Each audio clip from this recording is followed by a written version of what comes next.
കെട്ടിട നിർമ്മാണ തൊഴിലാളികളുടെ ക്ഷേമനിധി പെൻഷൻ കൃത്യമായി ലഭിക്കുന്നില്ലെന്ന് പരാതി. UDF സർക്കാർ അധികാരത്തിൽ വന്ന് ഒരു മാസം ലഭിച്ചു. ജൂലൈ മാസത്തെ പെൻഷൻ ലഭിച്ചില്ല. ഒരു മാസം 1600 രൂപ വീതമാണ് കെട്ടിട നിർമ്മാണ തൊഴിലാളി പെൻഷൻ. 10, 12, 13 മാസത്തോളം മുടങ്ങി കിടന്നപ്പോൾ 5 മാസത്തെ ഇവർ ഇലക്ഷൻ ജയിക്കാൻ വേണ്ടിയിട്ട് ആ ഭാഗത്ത് അപ്പോൾ 5 മാസം അടുത്തോണ്ട് തന്നു. പിന്നെ ബാക്കി ഇലക്ഷൻ കഴിഞ്ഞതിന് ശേഷം ഇതുവരെയുള്ളതിൽ ഒരു മാസം പെൻഷൻ തന്നു. 3000-4000 രൂപ മരുന്നിനാവും ഒരു മാസം. നമുക്കൊരു വഴി വേണമല്ലോ. ഇവിടെ തേങ്ങ വെട്ടാനില്ല, വേറെ നെൽകൃഷിയില്ല, വേറെ നമുക്കൊരു വരുമാനമില്ല. ആകെയുള്ള ഈ പെൻഷൻ അതും അവർ പിടിച്ചു വെച്ചുകൊണ്ടിരുന്ന 4 കിലോ അരി ഒരു മാസം ഒരാളിന് തരും. 8 കിലോ അരി 2 മാസം, ഒരു മാസം 2 പേർക്കും കൂടെ. അതിലുള്ള ഊണും കാപ്പിയും എല്ലാം അതിലാണ് നമ്മൾ കഴിഞ്ഞു പോണത്. വെളിയിൽ നിന്ന് ഒരു മണി അരി വാങ്ങിക്കാറില്ല. എനിക്ക് പെൻഷൻ കിട്ടുന്നില്ല. ഞങ്ങൾ നിർമ്മാണ തൊഴിലാളി പെൻഷനാണ്. എൻ്റെ ഭർത്താവ് മരിക്കണേ 8 വർഷമായി മരിച്ചിട്ട് ഞാനപ്പോഴും വിധവാ പെൻഷൻ എഴുതി കൊടുത്ത്. അപ്പോഴെനിക്ക് 1-2 മാസം വിധവാ പെൻഷൻ തന്നു കഴിഞ്ഞപ്പോഴാണ് എനിക്ക് 60 വയസ്സായി നിർമ്മാണ തൊഴിലാളി പെൻഷൻ വരാൻ തുടങ്ങി. അപ്പോഴത് 600 രൂപയാക്കിയിട്ട് ഇത് 1200 രൂപ തന്നുകൊണ്ടിരുന്നു. അത് കഴിഞ്ഞപ്പോഴത്തേക്കും കൂട്ടി 1600 രൂപ തരുമായിരുന്നു. 18 മാസത്തെ പൈസ ഞങ്ങൾക്ക് മുടക്കം ഉണ്ടായിരുന്നു. ഇടതുപക്ഷം ഇറങ്ങുന്നതിന് മുമ്പായിട്ട് ഞങ്ങൾക്ക് 5 മാസത്തെ പെൻഷൻ ഒരുമിച്ച് തന്നു. അതിനുശേഷം ആ പൈസ 13 മാസത്തെ ഉണ്ട്. ഇപ്പം ഇവർ കയറിയിട്ട് ഒരു മാസത്തെ പൈസയാണ് ഞങ്ങൾക്ക് തന്നിട്ടുള്ളത്. ഞാൻ 67 വയസ്സായ ഒരു സ്ത്രീയാണ്. എനിക്ക് മരുന്ന് വാങ്ങിക്കാൻ പോലും നിവർത്തിയില്ല. ഇങ്ങനെ ഞാൻ എന്തിനു ജീവിക്കണമെന്ന് സത്യം പറഞ്ഞ് ആലോചിച്ച് പോവുകയാണ്. എല്ലാവർക്കും എല്ലാ സഹായവും ചെയ്യണുണ്ടല്ലോ.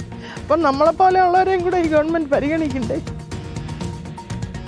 സുനിഷ അയലൂർ ചേരുന്നു. സുനിഷ, പാവങ്ങളാണ്. ആകെ കിട്ടിയിരുന്ന ഒരു തുക അത് ഇവരുടെ ജീവിതത്തിൽ എത്രത്തോളം വിലപ്പെട്ടതാണെന്ന് നമുക്ക് ഊഹിക്കാവുന്നതേ ഉള്ളൂ. അത് വെച്ചാണ് അവർ ജീവിക്കുന്നുണ്ടാവുക. ഏക മാർഗമാണ്. അത് മുടങ്ങിയാൽ പിന്നെ എങ്ങനെയാണ്? റോഷ്നി, അതാണ് അവരും കരഞ്ഞു ചോദിക്കുന്നത്. ഒരു മാസം 1600 രൂപയാണ് ഈ പെൻഷൻ തുകയായി ലഭിക്കുന്നത്. ആ തുകയ്ക്കാണ് ഈ മരുന്ന് വാങ്ങുന്നതും മറ്റു കാര്യങ്ങളുമെല്ലാം അവർ നിർവഹിക്കുന്നത്. പക്ഷേ ആ തുക പോലും കിട്ടാതിരിക്കുമ്പോൾ എന്ത് ചെയ്യുമെന്നുള്ളൊരു ചോദ്യം തന്നെയാണ് ഉയരുന്നത്. ഇപ്പോൾ അവർ പറഞ്ഞതുപോലെ LDF സർക്കാരിന്റെ കാലത്ത് 18 മാസത്തെ കുടിശ്ശിക ഉണ്ടായിരുന്നു. അതിൽ 5 മാസത്തെ കുടിശ്ശിക അവസാന കാലഘട്ടത്തിൽ അത് കൊടുക്കുകയും ചെയ്തു. പക്ഷേ അപ്പോഴും അവിടെ 13 മാസത്തെ ആ കുടിശ്ശിക ബാക്കിയാണ്. അതിനിടയിൽ UDF സർക്കാർ അധികാരത്തിൽ വന്നു. ആദ്യത്തെ ഒരു മാസം ലഭിച്ചു ഈ പെൻഷൻ തുക എന്നുള്ളത് അവർ തന്നെ പറയുന്നുണ്ട്. പക്ഷേ ഈ മാസം ജൂലൈ മാസത്തെ പെൻഷൻ തുക ലഭിച്ചിട്ടില്ല. നേരത്തെ ക്ഷേമ പെൻഷനൊക്കെ നൽകിയെങ്കിൽ പോലും ഈ നിർമ്മാണ തൊഴിലാളികളുടെ ക്ഷേമനിധി ബോർഡ് പെൻഷൻ ഇതുവരെ നൽകിയിട്ടില്ല എന്നുള്ളതാണ് ഏറ്റവും പ്രധാനപ്പെട്ട കാര്യം. അതുകൊണ്ട് തന്നെ അവർ ആവർത്തിച്ചു പറയുന്നത് ഇതെങ്കിലും മുടക്കാതിരിക്കൂ എന്നുള്ളതാണ്. ആയ കാലത്ത് പണിയെടുത്ത് അവർ തന്നെ മാറ്റിവെച്ചൊരു തുച്ഛമായ തുകയാണ്, ഇവരിൽ നിന്ന് തന്നെ മാറ്റിവെച്ച ഒരു തുകയാണ് ഈ ബോർഡിലേക്ക് പോയിട്ടുള്ളത്. ആ തുകയാണ് പിന്നീട് പെൻഷനായി നൽകുന്നത്. പക്ഷേ അതുപോലും നൽകാൻ എന്തുകൊണ്ടാണ് ഇത്ര മടി എന്നുള്ളൊരു ചോദ്യം തന്നെയാണ് ഈ പാവപ്പെട്ട മനുഷ്യർ ചോദിക്കുന്നത്. അവരെ സംബന്ധിച്ചിടത്തോളം ഏറ്റവും പ്രധാനപ്പെട്ടതാണ് ഈ 1600 രൂപ എന്ന് പറയുന്നത്. പല ഘട്ടങ്ങളിലും